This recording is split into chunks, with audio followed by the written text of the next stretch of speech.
All right. Hi, everyone. I am Danielle or Shep from Only Human. I use she, her pronouns. And today we have the awesome opportunity to talk with Dr. Linda Spann. And it is going to be such a great conversation, part of our mental health. I'm going to let her tell you about what she is an expert in the mental health field and all of the really amazing things that she does because I have checked out her website. I have talked to Ashley and it has been awesome.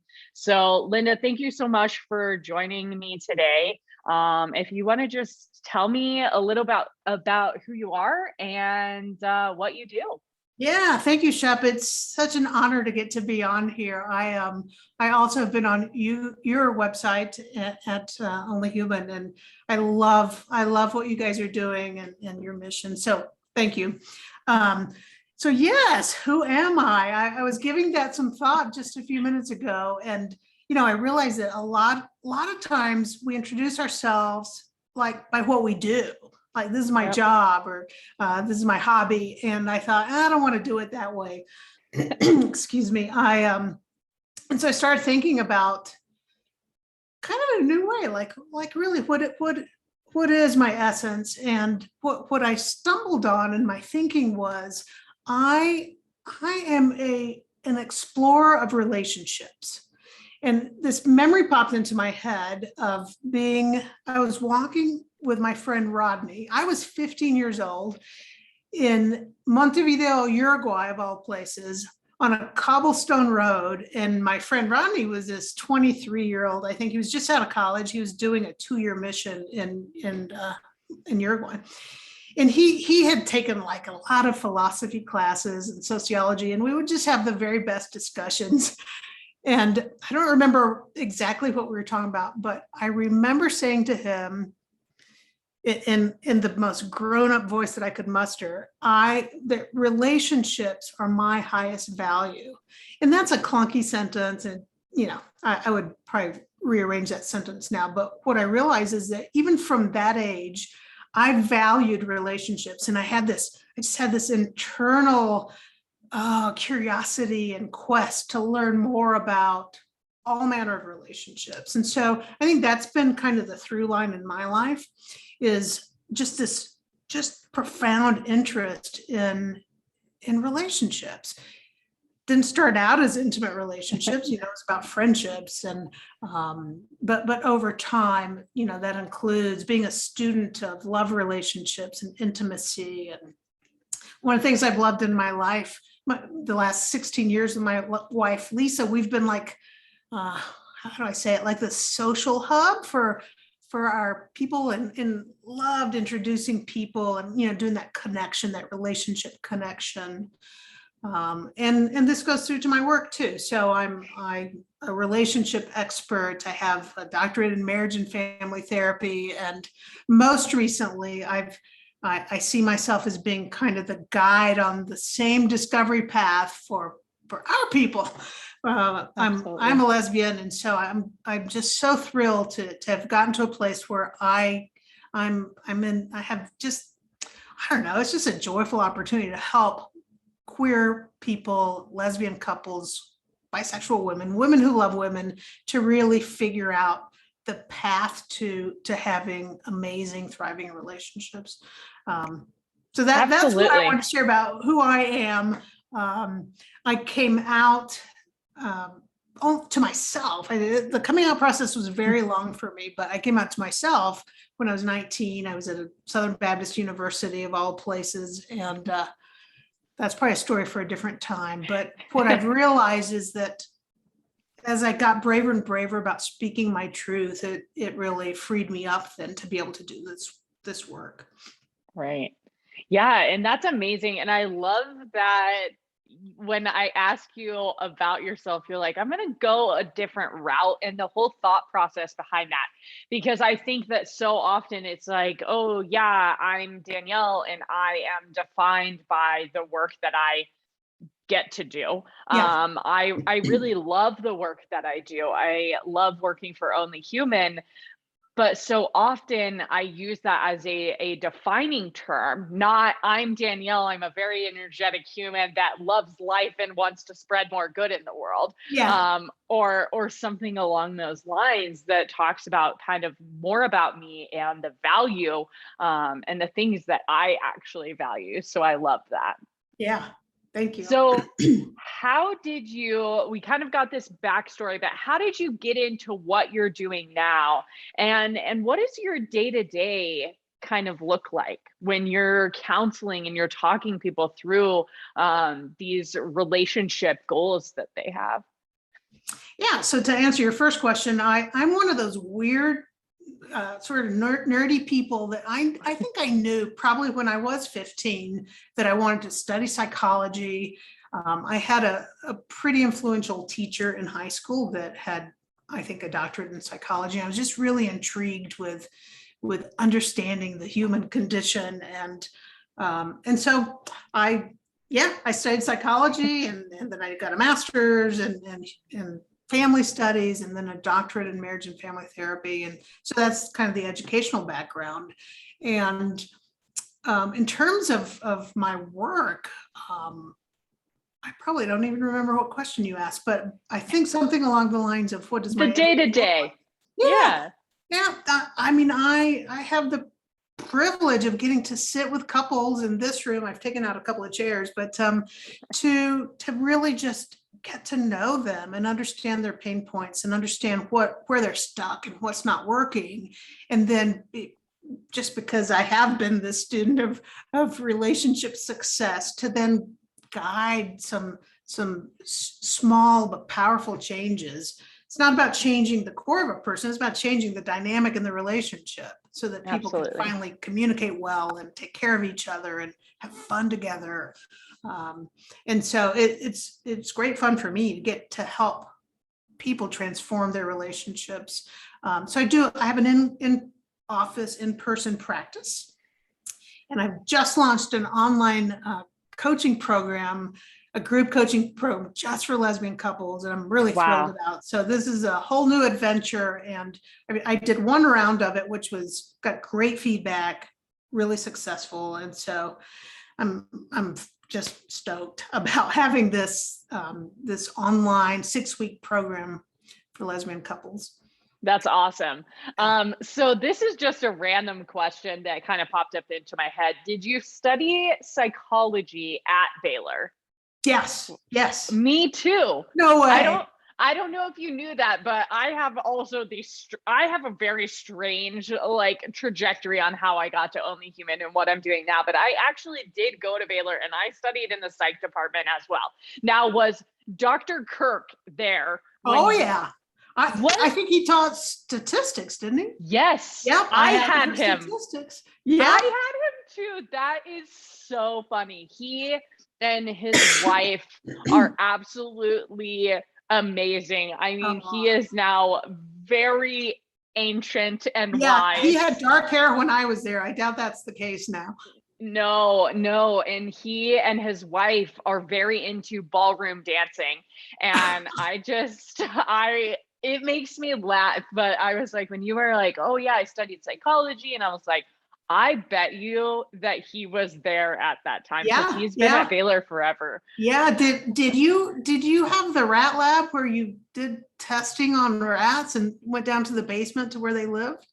So they actually, by the time I got there, they had put an entire new health sciences center in. So you were in a new building. So I was in a brand new, state-of-the-art building when I was there. Yeah. Yeah. So no basement labs for me. Good. It was creepy. Yeah. But it always makes for a good story, right? So you get to work with these couples. You are within the LGBTQ plus community yourself. Let's talk a little bit about, what you're seeing with mental health in the LGBTQ community, because I know that there are a lot of different statistics that, LGBTQ plus individuals Yeah. kind of fall under when it comes to mental health. But any insights or things that you have seen while you're working within the community? Yeah, and it's a really good question. And there was a recent survey done by the Trevor Project, which came out, I think, at the end of last year. And they found, and I thought this was stunning to me, they found that 42% of LGBTQ plus youth have had serious suicide thoughts. Yeah. And that I don't know the statistic for the rest of the world, but that's a really high number. And we Yeah. know that there are more suicides amongst LGBTQ plus youth, and a lot of struggles because of bullying and hate crimes and families that aren't loving and accepting, and just the marginalization. There's more depression and anxiety in our community, and sadly there's a lot more alcohol and substance abuse. I don't have all the numbers in my head, but I know that those trends are present. And NAMI, I just actually hosted a mental health with an LGBTQ plus focus kind of webinar just to inform people. And NAMI actually put out a staggering statistics where, suicide is the 10th leading cause of death in the United States alone, first off, just without looking at certain populations. And it's the second leading cause of death for people ages 10 to 34. They're not dying of any health crises. They're young and healthy, but this is what they feel like is their option better than staying. And I mean, it was very striking to me, particularly the youth that they looked at, and I'm sure that NAMI or the National Institute or the National Alliance on Mental Illness is what NAMI stands for, if anybody wants to go and look at these facts, but that the LGBTQ plus were 4 times more likely to complete or attempt suicide than the straight youth. And I mean,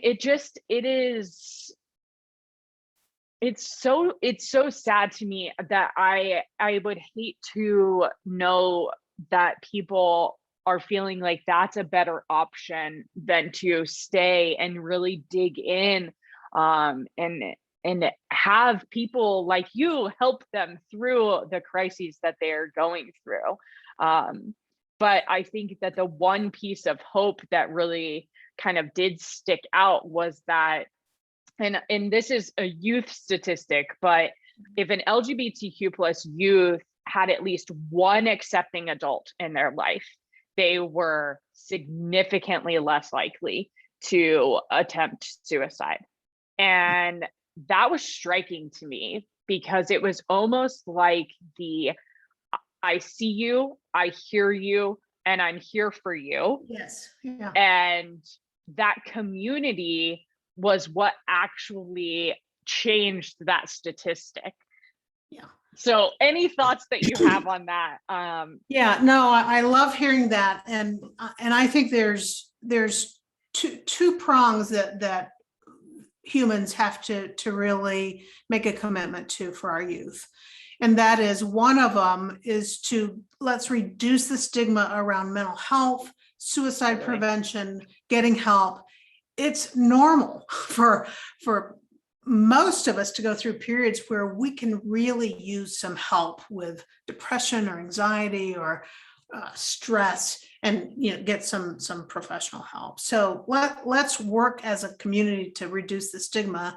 And then the second thing is to take on the mission to be mentors to younger people, and to, whether they're in our family or extended family, or so we run into them in the community or at school. This is important for teachers to realize that we have a role in saving kids' lives.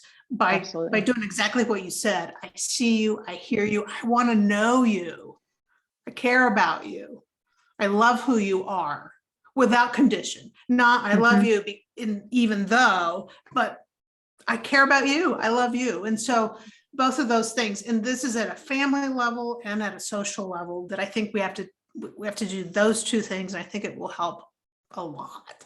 Yeah, absolutely. And I think that, mental health and substance abuse, NAMI has a lot of statistics about that within the LGBTQ plus population as well. And that it's just, it's a coping mechanism that we need to retrain ourselves to, other ways of expressing ourselves, talking with someone, going out for a run. There's so many things that mean so much to people and can help them pull out of those cycles. And I think, talking about it and, like you said, decreasing that stigma that's around mental health, is going to be something that will help to change society and will help to change those statistics. Yeah. And in that webinar, I mean, I know that you predominantly work with individuals that identify as female. But in that webinar, I was telling them that 78% of the suicide completions are completed by males. And I posed the question to them, why do you think that is? And they of course came up with it's the standard that society sets on them, right? Guys can't cry, they Right. can't show emotion, they have to be tough.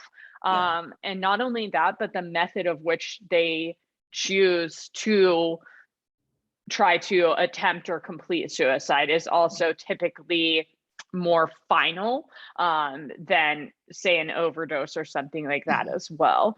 But I just thought it was so interesting that these societal norms that we have placed on people to fit in certain molds of what we think they should be or what they should like or what they do, really take a toll on them if that doesn't match up with who they are on the Yeah. inside.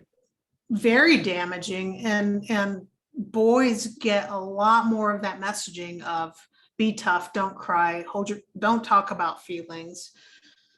Yeah. Yeah.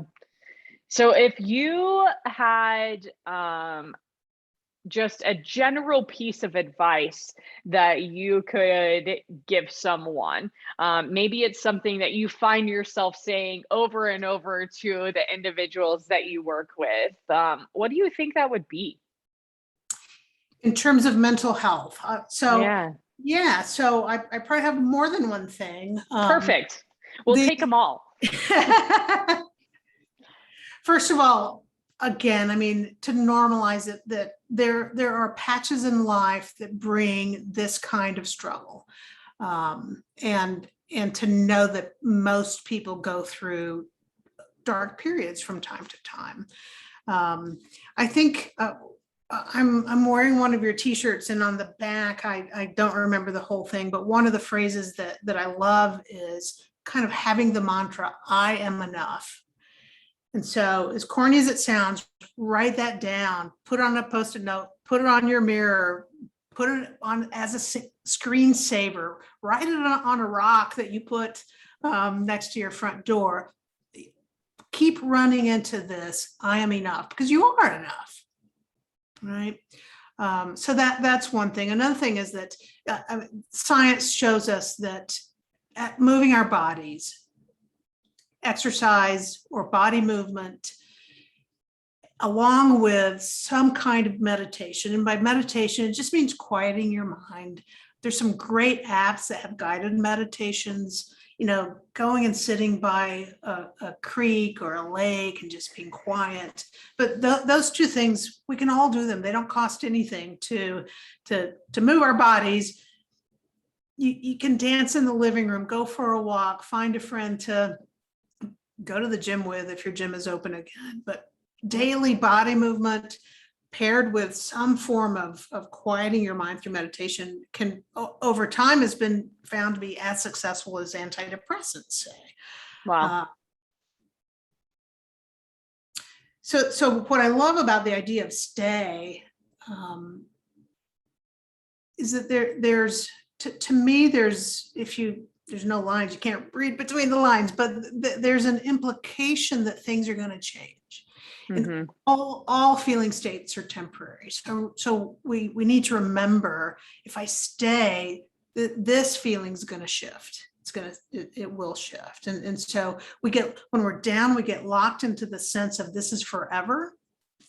Depression or the despair is forever, and it's not.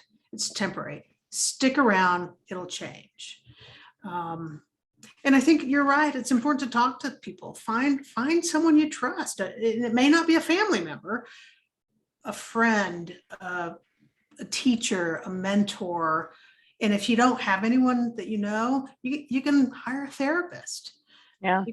You can develop a really good, strong, warm relationship with a therapist that can help you feel better. So those are a few. I love that. And I love this, just the get away from the stigma of mental health. And I think that is one of the things that our nonprofit partner is really working on. So the JED Foundation focuses on college and high school campuses, where they create a safe space and give coaching guides to how you have these conversations about mental health and how it's okay to not be okay. And I love that about this campaign too, because we talk about our messaging is words matter. It's not just the words that, other people are saying to you, but the things that you're saying to yourself. And so I love that, having that mantra that I am enough, or whatever it is that speaks to you, as something that you continuously run into, because subconsciously those words are coming in and we're taking them in whether we realize them or not. And those messages really are super important to us as well. Yeah, they absolutely matter. And saying it out loud and saying it in I am enough, I matter. And then also saying, you, Linda, matter, right? We can talk to ourselves from a second person perspective. That's very powerful too. Yeah, absolutely.